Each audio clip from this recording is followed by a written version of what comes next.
Hello, welcome to the gospel. On this channel, you are going to get soul-lifting message, faith content, and video that will help you to grow your spiritual life. Remember, don't forget to subscribe this channel for more new video updates. Purpose is clear. Then, what should you do? Put in the resources. Where do you get them from? Inside you. It's inside you. It's not in the north, east, south, or west. It's inside you. If you won't bring it out from inside you, it will not come out. It's inside you. I told you, Jesus said, all right, who's supposed to be paying taxes? Aren't they troubling us for nothing?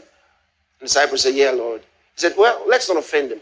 Put your hook into the water, and the first fish that you catch, he said, bring it out and take a coin out of its mouth. Not its belly, out of its mouth.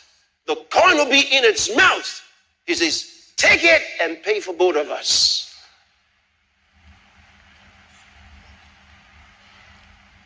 The money was in the fish's mouth. What Jesus said to his disciples, I'm going to make you fishers of men. Did you understand that?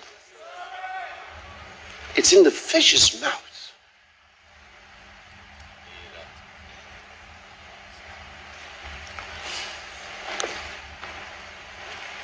I'll go into that on a different subject on its own.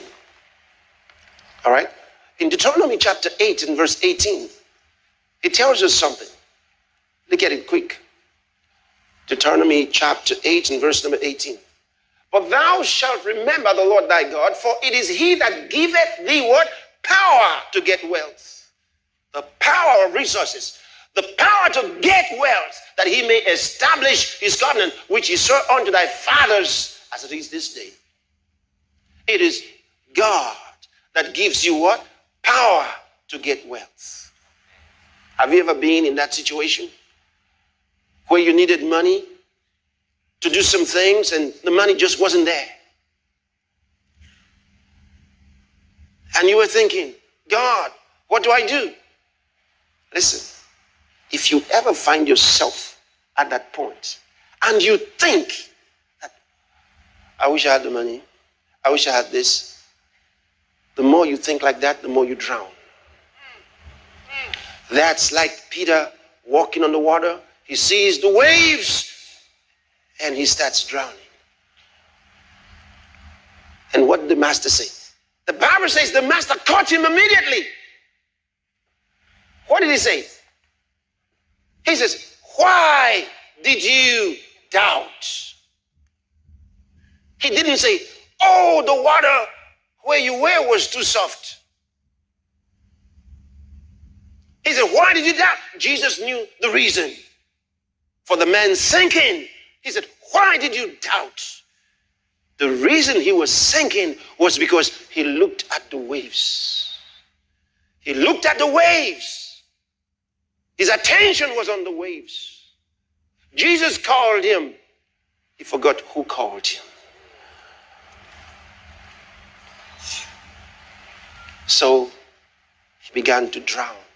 The Bible says Jesus caught him immediately and said, why did you doubt? When you doubt, you start drowning.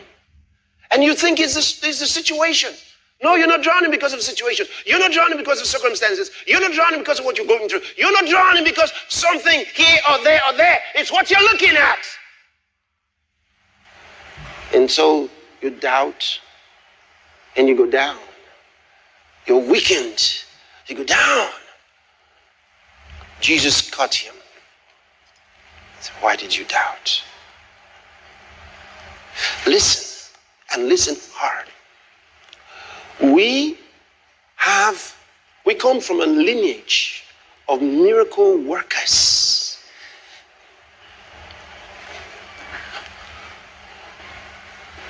And hear me well. God is not working any miracles today. Don't deceive yourself. He is not. Jesus is not working any miracles today. Don't deceive yourself. He's not. Jesus is seated. He is not working. He's seated, waiting until his enemies be made his footstool. Waiting.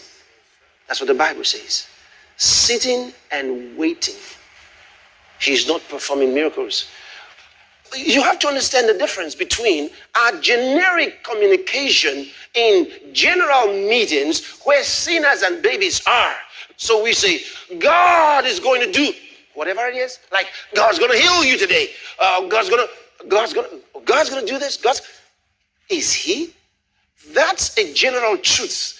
That's a lesser truth. Lesser lights. The Bible talks about lesser lights and greater lights. That's a lesser light. That's a lesser truth. It is a truth, but a lesser truth. Because in reality, he is not doing any work. He is in his Sabbath. Thank you for watching this video. God bless you, but don't forget to subscribe.